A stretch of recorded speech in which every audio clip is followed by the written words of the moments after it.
All right. Welcome into this edition of the Milwaukee Bucks on Tap podcast.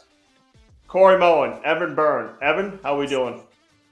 Good. It's 7:00 and it's not pitch black out, so I'm all for that.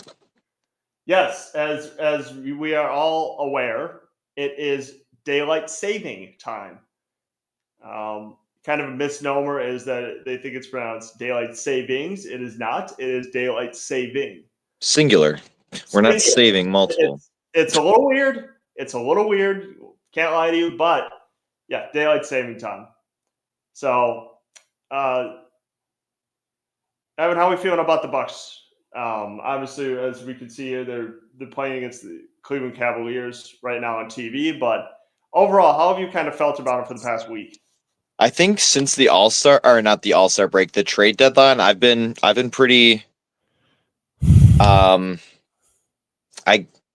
hyped about it, I guess. You can kind of see more connections back. They've gotten a lot younger with some of their guys from their trade, so they're playing a little more fast pace at times just with the speed, and it's kind of crazy what happens when you have a younger team. As opposed to our recent where we're all super old and can't catch up to anyone. But no, I've been enjoying it. It's been a lot of fun to watch. Jericho Sims getting more minutes, Kyle Kuzma, especially Kevin Porter Jr. as well. I know we've talked about him a lot in the past, but no, I feel good. I feel a lot more confident. Obviously, we kind of knew that they were going to eventually kind of break out of their early season slump, but it's been a lot better to sit through and watch the last few weeks. Okay, I have loved the play of Jericho Sims, especially defensively. Mm-hmm. He can switch all five guys. He's mobile. He can move.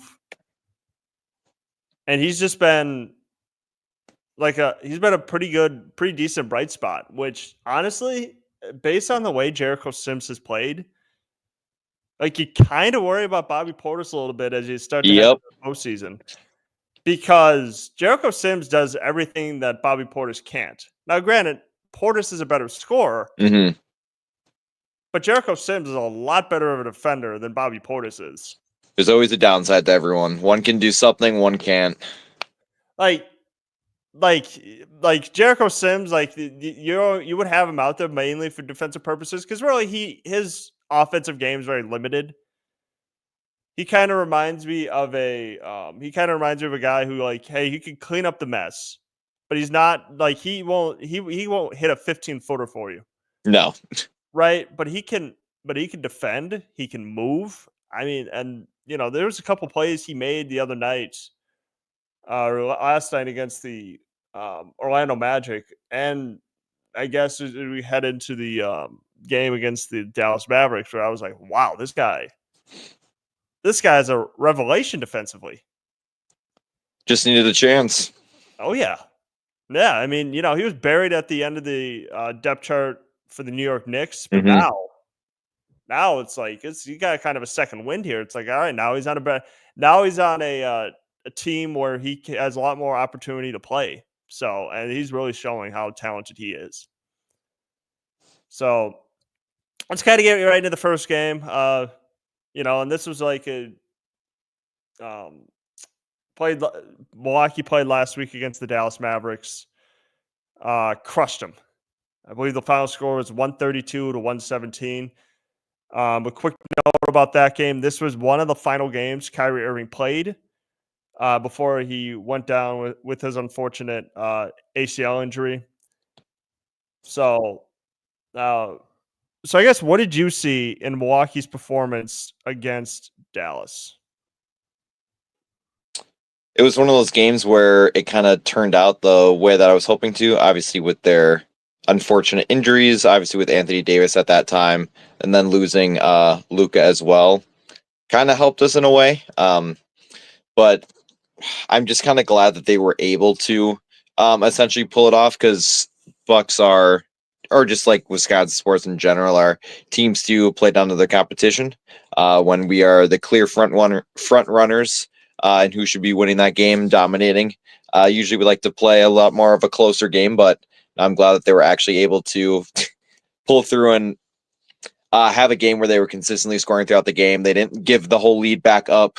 A lot of times they have done that in the past where, you get up by 25 points and now it's a 7-point game. So able to do that throughout the game, and just do what they need to do, which honestly, that was really my whole thing is really good game to watch. The only downside of it is you gave up 117 points. It's always obviously that's kind of the same thing with the Hawks as well. You're scoring a lot, but you're still giving up a lot. It was just a lot of back and forth scoring. I felt like the Bucks were just able to do it a little more consistently throughout that game over the Mavs. But yeah, just one of those things where everything I enjoyed, just a little lack of defense. But that's been their issue the last few games, especially with the Nuggets game as well.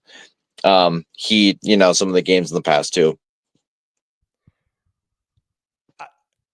For me, it's one of those things where it's like, I don't know if it's so much of a lack of defense as much as it is like, well, we're already up by so much, so they just let their foot off the gas a little bit. Yep, and then they kind of get back into it.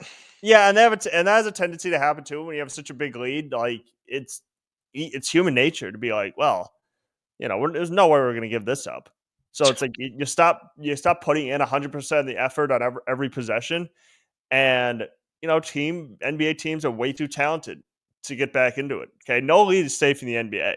Nope, we've seen 30-point leads taken away and they win, so you never know. When you were up by 20 points, it was like game over 15 years ago. Now it's a run.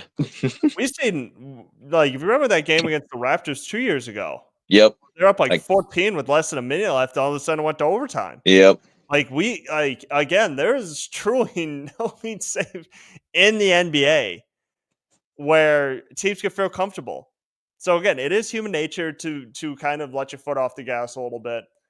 And again, I don't know how many, and again, this is kind of, unfortunately, this is kind of in Doc Rivers' DNA, where either he'll let a game get way too close or he'll just flat out just blow the lead.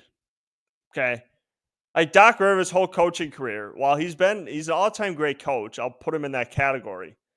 But he is a guy who lost the most game sevens in NBA history as a coach. So you really got to take that into account. You got to take into account of like what the makeup of this team is. And honestly, the makeup of this team still very much concerns me because the things that they haven't fixed has been the turnover issue. Mm-hmm. On cue. And it's maddening because look, you expect Dame and Giannis to turn the ball over, right? Their usage rate is very high. The ball is in their hands for like probably 95% of the possessions. But here's the thing. Like it's the other guys who are also being careless with the ball that they just haven't fixed. And I don't know if that comes down to coaching. I don't know if it comes down to how talented defenses are now in the NBA, but it still hasn't really been fixed. And a lot of it's just like careless passes or maybe Giannis is trying to do too much, but I don't know what it is. I can't put my finger on it, but that will be an issue heading into the playoffs. That and their, defensive rebounding issues. Like both those things, like will be an issue because once Lopez is off the floor, like teams can feel like, well, what? They just got Giannis. We can just and Giannis is a very strong guy. Don't get me wrong, but I just think that if your whole mentality is we're just going to let Brook Lopez and Giannis just grab rebounds for us and we can start our offense, that's not going to be successful. You need everybody to have the mentality that ball is mine. And it just feels like sometimes that team doesn't have that. Like it feels like people, and we've talked about this before, where it feels like it's a lot of ball watching that goes on. Yep. Oh, he'll get it. And then nobody. But three people think that same thing, and then they all watch it. Then they all watch it, and then nobody gets it, and then teams get 2 extra possessions, and that's the thing too. Extra possessions in the playoffs are every possession matters. It truly does, Because you could go through a regular season game and be like, say you're playing the Wizards, you could maybe give them 3 extra possessions. Trust me, any team in the playoffs has as much of a right to be there as you do. So if you allow a team like the Hawks or, the Heat or, maybe the Celtics, the Knicks, you do not allow, or the Pacers, you do not allow those teams extra possessions because trust me, they will take advantage. They will. Okay. So it is imperative that Milwaukee figures this out now because you got a month. You got a month to figure this out. And if you don't, trust me, you're going to be out of the playoffs.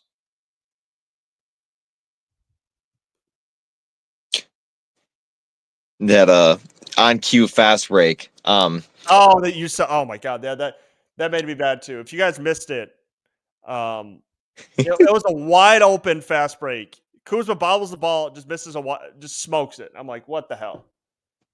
All these on cue moments of what we're talking about, and then it's like they hear us.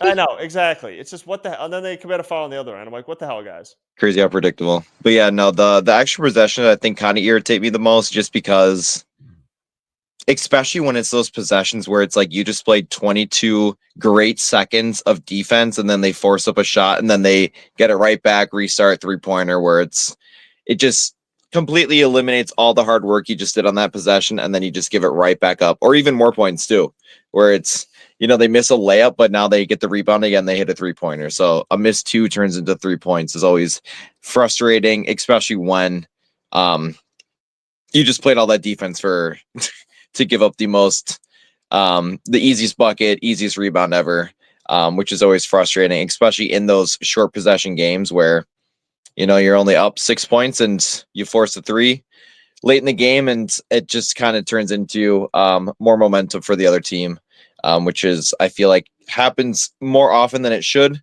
But yeah, definitely something that will bite him in the ass in the playoffs if it continues to happen. Yeah, speaking of that, I just literally did you see that too? I just watched Giannis take it 1-on-4 and he throws up a wild ass shot. Yep. This is the OC stuff that we're talking about here. Like that is the stuff we're talking about. It's like, why is Giannis like Giannis? I love him, 2-time MVP, Hall of Fame player, top 75. There is an element to where he does way too much sometimes, and it's the most OC out of control thing. That's just like, dude, you don't need to take guys like 1-on-4, throw up a wild ass shot, and I get what he's trying to do. He's trying to draw a foul, but it's like, dude, what are you doing? Brook Lopez, Splash Mountain. Splash Mountain's kind of fallen by the wayside this year. I'm gonna admit he'll have a game, but then there's sometimes where I'm like, dude, you gotta stop shooting. Yep. It's either he's on one or he is not on one. There's no middle ground. He's not like 2 for 5. He's either like 1 for 8 or 5 of 7. There's no middle ground to him. There's really not. Take him. Come on. All right. I gotta admit, Giannis adding that little one-legged Dirk fadeaway to his game. Game changer. I like it. He's added more elements to his game. Damn, Derek's. But he's just a run and dunk guy. Jeez. All right, moving on to the next game. Now this game actually pissed me off, to be quite honest with you. Granted, the Hawks are always such a tough matchup, but there was a large stretch of that game where it was like Milwaukee's playing like dog shit. And they somehow, like, just by talent alone, were able to figure it out. Because if I remember this game correctly, I'm going to look up the stats here. If I remember this game correctly, they had a shit ton of turnovers. Yep. I think they had 14. 14 turnovers. 11 offensive rebounds for the Hawks. Like 60 to 54 points in the paint. And again, none of this other stuff's like Karis LeVert actually played well off the bench coming for him. You had Gaye 15. Gaye was like that's a young player that they got that the Hawks should be high on. He's very, very good. Dyson Daniels, you knew how talented he was, especially on the defensive side of the ball. But look, the other guy who I've really been high on so far from Milwaukee since they acquired him, KPJ. Yep, and no one is talking about it. Or they are talking about it, but then I forgot the guy's name, but where he's like, he's going to do nothing in the playoffs. Oh, I did see that. And then it was just a pulls a random triple-double off the bench in like 19 minutes. Now, look, here's the thing. Now, here's what people are. Now, I was critical of the move mostly because of like the domestic violence. Yep, history. his I'm not personal over stuff. that. Like, I don't like really, honestly. I'm not one of those. I'm sorry. I'm just not one of those sports fans who's like, well, his talent outweighs him being a good person. No, I would like him to be a good person and be talented at basketball. Like, and I'm sorry. Like, I do think he's a talented basketball player. But there's another side of the coin where, I mean, look, I'm a second chance guy too, but it really depends on what you did, Mm-hmm. right? And I get it. I think he's a talented basketball player, and I'm happy that he's thriving in Milwaukee. But like, no, that's not gonna change the fact that he beat up his girlfriend. So it's like, I just want to make that very clear, and I'm bringing that up now because I don't want people to think that so you change your tune pretty quick. I'm never gonna change my tune on that. I'm not. Like, I'm gonna maintain that as my mom always said, nobody should be hitting anybody. So it's like, and especially guys shouldn't be hitting girls. I'm making that abundantly clear right now that I'm glad Kevin Porter Jr. is thriving. But it's an unfortunate thing that he did, and he's obviously going to have to live it the rest of his life. So that I want to make that very clear. But he has been very good. He has been very good for the Bucks. And it was literally for MarJon. Just a straight up. I don't know. He averaged like 24 points like the year before, like he left for a season during his like allegations, but they got him for nothing, and like the Clippers ended up waiving MarJon right after. Now he's a two-way on the Knicks, so that means he's definitely not going to play. But yeah, no, he definitely is a huge contributor and someone who can be so lethal in the playoffs. And I know people are going to keep the receipts to that one reporter, but my 6 for 7 that game, 1 for 1 for threes, made his free throws, chipping in a couple rebounds, assists, like 15 points off the bench in 12 minutes. He's a bucket, and he's a lefty. He's shifty. He's fast. There's nothing really to hate when he's out on the court, but this game was just a lot of back and forth for so long, and just coming down the wire of who's going to finally take over. And luckily the Bucks did, but yeah, there was a lot of just 17, 26, 23, 15, 15, a lot of double-digit guys, and those who the 3 who didn't score double digits, 2 8s and a 2, Jericho obviously, but he's not here to score, so it was super consistent the whole game. But I hate the Hawks just because of how like difficult they make these games. The Hawks have always been that team where it's no matter who's on the team, they'll always beat us or make it competitive. And for MarJon's sake, I just think he has to go to a spot where he can learn how to play basketball. And really what I mean by that is just play basketball at the NBA level. And unfortunately, and this is why that league didn't pan out as much as people thought it would. Mm-hmm. Like I've been ranting about this for the G League tonight for the past 2 years. I just don't think you learn how to play fundamentally sound basketball there. I really don't. Okay, you don't like Jalen Green's the outlier. Yep. Okay. Scoot Henderson, I mean, I don't. You don't really hear about him. No, honestly, you really don't. He's a number 2 pick, but like I don't know what he's done. He hasn't made that much of an impact, to be quite honest with you. And again, if he has, he's also on like a bad team. Mm-hmm. So I mean, let me look up like real quick Scoot Henderson's stats of like. Let's see. I guess he's been decent. He's been like 12 points. Okay. 36% from 3. But maybe that's also because he's like, I mean, I guess he's like decent on a bad team. I don't know. I mean, were people expecting Scoot Henderson to be 12 points?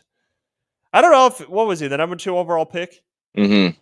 I don't know if that's like a good. I don't think that's a good. That's like it's not really exceeding expectations at all. He was the third pick. Third pick. Third pick. But again, like Yeah. my third pick in the draft, averaging just 12 points a game. Correct. On a team where you're probably like the best guy or top 2, top 3. Like that's not good. Like it's not bus worthy, but it's like really that's like You should be 20. At least in the 15 to 17 range. Yeah.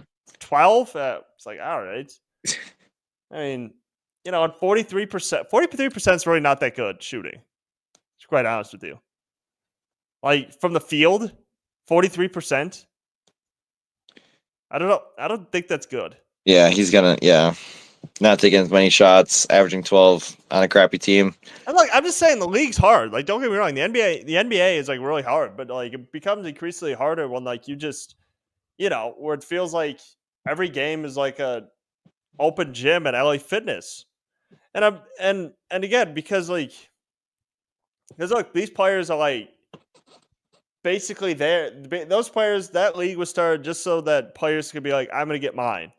I'm gonna jack up a crap ton of shots. I'm not gonna learn how to play team basketball. I'm gonna average like 25 in a league in which like, what's the level of competition you're going up against? See, what helped a guy like, I know he gets a lot of criticism. What helped a guy like LaMelo Ball, LiAngelo Ball,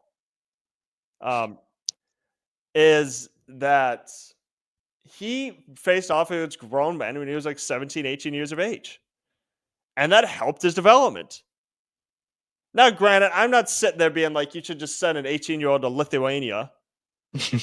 But I mean, you know what I mean? Like you gotta develop some sort of basketball skills. You gotta learn how to play against grown men. That's what helped guys like Luka Doncic. That's what helped guys like LiAngelo Ball. Lonzo went to college for a year. I mean, it's just I just think playing like starting off overseas, I think can really aid in the development because you're playing against guys who really have nothing to lose. That's like their whole life.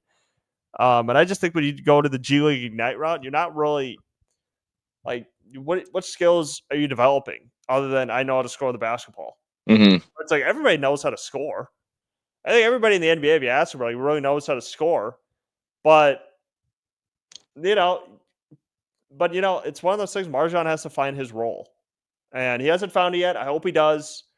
But at this moment in time, another man's trash is another man's treasure because they just got rid of Kevin Porter Jr. They offloaded him, and now Milwaukee is like, oh yeah, no, this guy's good. So, all right, moving on to the next game. Once again, the second meeting this season with the Dallas Mavericks. And again, like we talked about before, Kyrie Irving before their next meeting, unfortunately blew out his knee. I believe it was in the next game. I believe is when he did it. Kind of a gruesome looking injury, but right now the Dallas Mavericks just don't have a lot of. No, they have nothing. I think the best player in that game for them was like Max Christie, who could really shoot the crap out of the basketball. Yeah, obviously Klay Thompson shot way better now that he was the dominant guy, but yeah, they gave him 28 points, but they only had an 8-man rotation. I mean, you probably got to give it to what Klay Thompson, Dinwiddie, Christie. Nothing like Klay Thompson's going from probably like the fourth guy to the number one now in meaningless basketball. But we kicked the brakes off him, so that's all that matters. Everyone played for us. Whether it was full game, 5 minutes, everyone got to play, which was always nice. Later, too, just because they were up by so much with like 5 minutes left in the game. But yeah, no, just better than the last one. Obviously scored more than the last one, gave up less. did what they need to do, especially for a home game. And I'm just glad again that these are the games where the Bucks are totally capable of losing or playing where it's super close. But the biggest, I think, again, let me get the all stats. Biggest contribution, obviously besides Giannis and Lillard, biggest I think was AJ Green with 18 points, shooting 6 of 9 from 3. I feel like he's been very inconsistent the last few weeks or so. He's been having a lot of games where he's not hitting the shots that he usually does earlier on in the season. Super kind of bouncing around, but no, this is definitely a really good bounce back game for him. 6 of 9 from 3. Usually he's been 1 for 5, 2 of 6, something not super high, but he did a lot better, especially playing 31 minutes. I liked his contribution, I think, the most out of everyone outside of Giannis and Lillard as well, just because with our other starters of Taurean Prince and Brook Lopez scoring a combined points of 5, someone else kind of pick up the slack, especially for Taurean Prince, where we got him for his 3-point percentage and he shot 1 of 5. So someone needs to pick up the slack for him, and I think AJ Green did well. Jericho Sims 5 for 5 from the field as well, 8 rebounds. Again, another one of those where if he can score 6 to 10 points, it's a huge bonus. Adding along with his defensive rebounding capabilities, I think too. Yeah, and again, one of those, and I actually forgot. I didn't forget Klay Thompson was on the team. I just kind of I was just locked into be like, oh, Max Christie. Max Christie's kind of the guy who jumped off the screen for me. I thought he played really, really well for them. Klay Thompson, especially. You're not really surprised what Klay Thompson does anymore. He's not going to be the same player he was at Golden State, but he is a version of that. And I still think he could. I still think he is a very lethal basketball player. But I mean, other than that, for Dallas, really nothing was positive. Milwaukee, as you mentioned, just beat the crap out of them. And that's the nicest way that you could possibly put it, because Giannis had a great game. My guy Ajax contributed 8 off the bench. Yep. Even if his minutes have been completely cut in half, reduced. He's not even playing anymore at this point. Lillard, I mean, again, Lillard had nobody stopping him.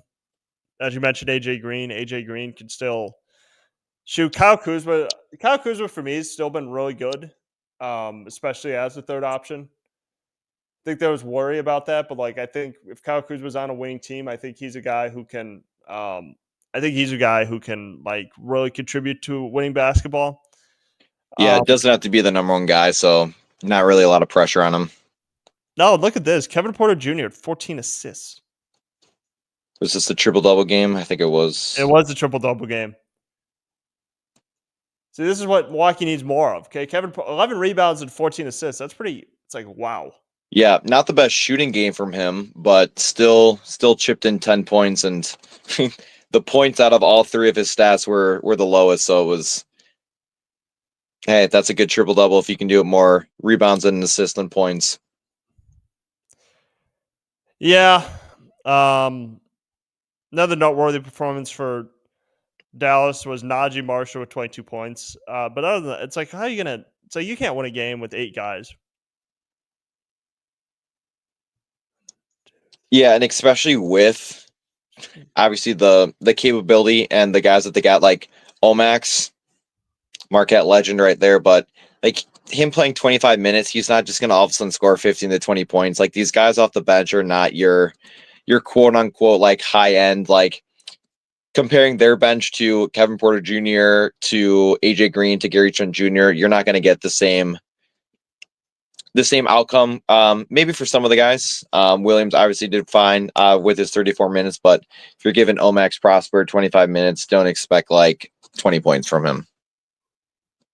Bench is way different, even with some of the guys who didn't play too. So they got to obviously figure out something over there, because man, this last month has been brutal. I don't even know this team anymore. Well, they've been just hit hard with injuries. So I mean, again, But again, Dallas made their bed. Now they got to lay in it Yep. because let me tell you, you can if this season doesn't go as well as you think it should, then if this season if they don't do well the rest of the season, like Nico Harrison might be on the Canned. chopping block. Trading a generational player because of his conditioning, despite the fact that he led you to the finals last year, it's crazy, it's insane, and honestly, it's just dumb, short-sighted. You can try to justify it any way you want, but basically a big three of Klay Thompson, Kyrie Irving, and Anthony Davis, that's akin to the mid-90s Rockets when they had Charles Barkley, Clyde Drexler, and Scottie Pippen. Because now Irving's in what, his 30s now? He's going to be in his 30s? He's going to be coming off an ACL injury. Klay Thompson's coming off 2 major injuries. Anthony Davis is never healthy. So it's you got basically 3 aging stars. And you have to try to win with that. It's that won't work. So eventually they might have to blow it up. Because Nico Harrison seems to think that, oh, well, we're set up to win for the next 5 to 10 years. It's absolutely not. With what? Anthony, maybe with Luka. If you're going to sit here with a straight face and tell me Anthony Davis is a building block to us winning, I'm sorry. You're just not very good at your job. Again, I'm not saying he was healthy last year, but he's not consistently healthy. For God's sakes, he's missing time now. Yeah, the first game they got, he went out. Abdominal strain. And now it's what are we playing for? So it's I don't know. You just got to be careful with the swings that you take. See, offensive rebound, Evan. See what I mean? Offensive rebound, kick out 3. See, now again, with a team like Cleveland, you have to be able to rebound every possession. Because this is the shit that they do. Yep, force up a 3, give it right back. Yeah, and again, it's a Ty Jerome, the guy who hates women refs. Okay, so I'm seriously, he called that. Especially her, she sucked or whatever he said. Especially Natalie, she sucked. I was like, Jesus Christ, he just using a ref on a first name basis is crazy. But a woman ref, especially, that was one where I was like, oh, dude, I don't know about that. I don't know about that. No one's backing him up. No, you can't. No, because if you do it to a woman ref, right? I get it. The ref got thick skin. Don't get me wrong, but there's some sexist undertones to it. If you're just that's the same undertones Chris Paul had back in 2015, Lauren Holtkamp, when she gave the technical spree, and he was like, "Yeah, this might not be for her." See, now that's some undertones that, I do think a female ref, that's a hard job, especially in the NBA, but we can't doubt that they've worked extremely hard to get there. Okay. It's not like they're just they're grinding in the shittiest leagues possible to get a chance in the NBA. And, unfortunately, there are some guys who will have those undertones of there's a female ref in our basketball game. So it's just you have to, you gotta be very careful. With all this, with all these initiatives that goes on about including more women in sports and stuff like that, I just think, especially having another league in the WNBA, I just think you got to be careful about having those types of undertones. So I'm sorry to go on my soapbox. Moving on to the next game. This doozy game. Oh, yeah. Milwaukee played last night against the Orlando Magic. Very close loss. Honestly, I don't think it should have been that close. I don't think Milwaukee deserved to win that game at all. I would have just rather lost by 13. Yeah, because that's the thing. If you come all the way back like that and you lose, that's so deflating. And I just don't think Milwaukee really played well through the first 3 quarters of that game. No, it was horrible. Like, they were like, it always always felt like they were down 12 or 13. And look, and I even had to ask, I was like, is Milwaukee missing anybody? It's like, no, they got the normal. So it's like, why are they playing? Like, they're playing down to their competition because you would think right now with how they performed last year, Orlando has a winning record. They do not. They're actually 5 games under 500. Yeah, they started out really hot. So it's crazy to me that Milwaukee coming out flat and, having to make a comeback like against the Orlando Magic. That was a little concerning. Like, you can't come out that flat and then, expect to win that game. Now, granted, they almost did. Magic had a miscue at the end of the game.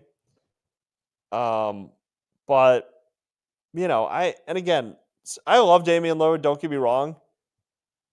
But, like, sometimes with some of these game-winning shots, he's really got to stop treating it like Dame time. Yep. Where step backs. Oh, okay. I love Damian Lillard, but, like, I watched last night's possession. We just took this, like, I just don't know if that step back was, like, I just thought, like, driving in would have been a lot more adventurous for him versus, like, I just didn't know if we needed a step back 3 falling away because then the shot wasn't even close to coming in. So then I was just like, I would have liked to see Giannis get a possession there too. And again, that's where where it comes to Damian Lillard, where I know that's why we pay him, but sometimes it feels like he plays a little too much hero ball, where he's like looking to recreate that moment he had back in 2019. Yep. This is my thing. This is what I do. That's like he did it. He's done it. He's done it before. He did it last year against the Kings, but it's like, dude, we don't like this is this is a regular season game in March. Okay, we don't need like a jump up on the scores table type moment. We just need a good shot, and that was not a good shot. So I guess what did you see in Milwaukee's performance against Orlando? Just sucks because there were so many highlights from that game. Jericho's poster. Holy shit on Jonathan Isaac. My goodness. Giannis had a couple fast breaks. Giannis had an amazing game. Super efficient, 15 of 23 and 37 points, 11 rebounds, 4 assists. Jericho Sims' only basket was the poster. But no, it was just one of those games where, again, you're down by so much early on, and then you make that comeback just to come up short. It just is brutal, especially with the games where you've missed 7 free throws. It's like, it's one of those games where I hate where like that's the deciding factor, where if you made 4 more free throws, you win the game, or it's a 2-possession basket when you miss one instead of making one. There really wasn't anything like bad outside of 12 turnovers, a lot of fouls for both teams. Decently shooting for 3-point, obviously a little under 50%. They only took 75 shots. I feel like that's kind of low from some of their other games where they're up in the 80s or 90s. But no, everything was just efficient going into the or with that fourth quarter kind of starting out, but it's not even like the Magic played like a whole lot better besides the first quarter, maybe the third quarter too, but the Bucks just could not get into rhythm at all until that fourth quarter. Yeah, and again, you can't, and again, especially in any NBA game, it's really hard to just play like crap for like the first 3 quarters and then all of a sudden just like expect to win. And speaking of like playing like crap, that's now we're down 11 now. And like I don't mean to make it so like black and white. Cleveland is a good team. I'm aware of that. But we can beat them. What? It's just like we can beat them, and like we've almost done it 2 times. We just kind of choke. We don't know how to handle it. I know that, and it's one of those things where Milwaukee's late game execution sometimes isn't where it needs to be. And again, that's again. I think everything as you head into the postseason like matters, right? Like late game execution, making your free throws, making a key defensive stop, all that matters. All that comes into effect. So, and when you don't do that, you're just not going to win. And like, you just can't, as fun as it would have been for Milwaukee to win last night's game, it was also a moment to be like, all right, maybe this is like a wake up call that they need. Now, granted, it would have been kind of good to beat Orlando like handily, just so that you could kind of go into this game against Cleveland with momentum.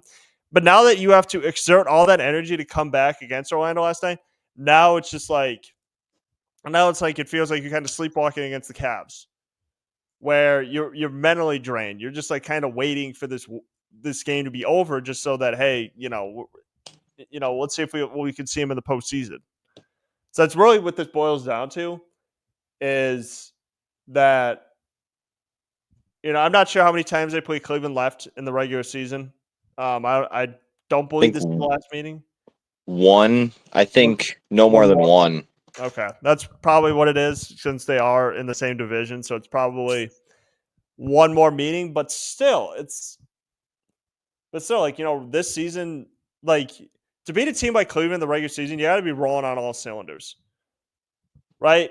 Now in the postseason is a whole different ballgame, because if Milwaukee were to play Cleveland in a postseason game, right, they could kind of exploit all the mismatches that Cleveland has, or maybe their weaknesses. That's the beauty of the postseason. It's all about strategy. Is that, hey, we can take away what you like to do best. Like, if you could do this in game one, well, then let's see if you could do it the rest of the series. And let's see who else can step up, because that's what the postseason just comes down to, is let's see if you can counter what we're trying to take away. So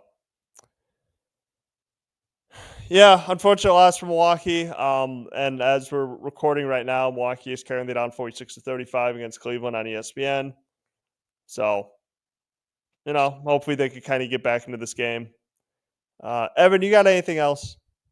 Nope. Next game's Tuesday. We got Pacers Tuesday, LeBron and Luka on Thursday. That'll be a good game at home.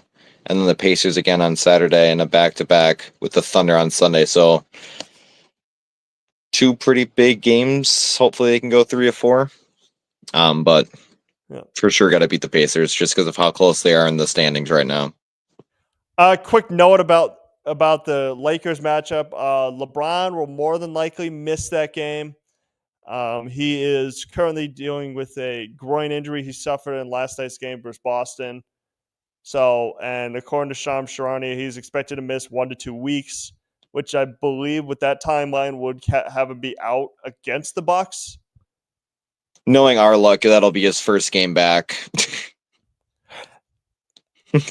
Normally, I would agree with you, but like, groin injuries are tricky, and with LeBron being 40, I don't believe. Yeah, they'll probably take like the 2 weeks. Yeah, I mean, because groin injuries are like, they're so tricky. Groin injuries are so tricky.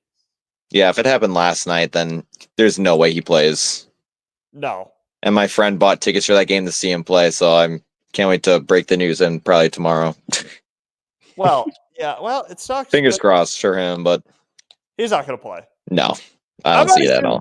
I've seen LeBron play up close. Trust me, he's very good. I mean, it's as much as Cleveland, but again, no, LeBron's good. So it's. But again, if Giannis plays, that's good. Mm-hmm. Again, it's one of those things where sometimes, like, if you only go to one game a year, make it worthwhile. Yeah, I don't know. I mean, shoot, I've already seen Giannis play up close. Giannis hasn't missed the games I've played.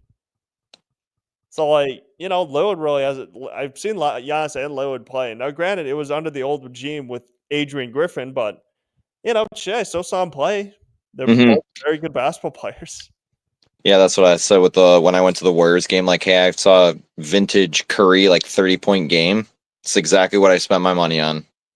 Yeah. Oh yeah, yeah. That was yeah. Actually, funny thing, I've actually seen the Bucks play the Warriors too. That was where, you know what it was? I don't know if you remember this. That was where Klay Thompson got that fan kicked out, in the front row. Do you remember? Oh yeah, where he was pointing at him, did you hear what he said? Yeah. Forgot about that. I believe it was God, I'm trying to remember, but if it would have been 2018, I think it was Curry and Durant. I'm gonna have to go back to look at it. Yeah, I think that would have been a pre 2018, 2019, one of those. Yeah, it was you know what it was? It was the last season at the Bradley Center. Okay. I was going to ask if it was the Bradley Center or Fiserv. It was Bradley Center, and then later that year they opened it up. They opened up Fiserv and they knocked down the Bradley Center. So, I do miss the Bradley Center. I must admit, it had immaculate vibes. Mm-hmm. But the other thing I like about Fiserv is they really haven't changed the court since they first started. Yeah, no additions, no subtractions. I like it. It's way better. I know. Like, that's the thing is with these teams, I'm like, what the, with all these teams like just doing like completely like revamping their courts, I'm like, I've long said I'm just like, I don't think I'd like that. I don't like all that change. It's like Milwaukee, it's like everything kind of remains the same. I like it. So, all right. Thank you guys for tuning in to this edition of the Milwaukee Bucks on Tap podcast. We'll see you guys next week.